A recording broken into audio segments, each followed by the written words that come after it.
எல்லாருக்கும் வணக்கம். பெருக்கி கிளம்புறதுல பார்க்குற மாதிரி நண்பர் இன்னைக்கு கொத்தா சூவாப்பாறை மீன் தூக்குற வீடியோ தான் பார்க்க போகிறோம். வாங்க பார்க்கலாம். சூவாப்பாறை மீனுக்கு வரிசையாக தூண்டில் போடுவாங்க. இப்போ நம்ம சாக்கு தும்பு இருக்குல்ல, அந்த தும்பு எடுத்து கட்டி ஒரு 7-8 தூண்டில் மட்டும் வரிசையாக போடுவாங்க. மீன்களும் வந்து கொத்து கொத்தா மாட்டும், பார்க்கறதுக்கே ரொம்ப அழகாக இருக்கும்.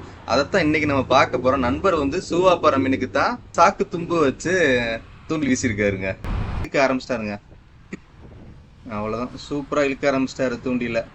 அங்கே பாருங்க, வரிசையாக வருதுங்க மீன் சூப்பராக. அதாவது 1 by 1 அடுத்து அப்படியே ஒரு மாதிரி வரிசையாக மீன்கள் துள்ளி துள்ளி வந்துக்கிட்டு இருக்குங்க. பாருங்க, பாலத்துலேருந்து தூக்கும் போது ஒரு மாதிரி மின்னிட்டான சின்ன சின்ன மீன்கள் தான் இருந்தாலும் கொத்து கொத்தா வரும்போது ரொம்ப அழகா இருக்கு பார்க்கறதுக்கு. சூப்பராக இருக்குங்க மீன் பார்க்கறதுக்கு. சூவாப்பாறை அது ஒரு அழகா தான் இருக்கு. அதுவும் இல்லாமல் மீன்கள் மேலே வந்துருச்சுங்க. அங்கே பாருங்க, சூப்பராக நண்பர் அப்படியே ஒரு மாதிரி தோரணம் மாதிரி வச்சிருக்காரு.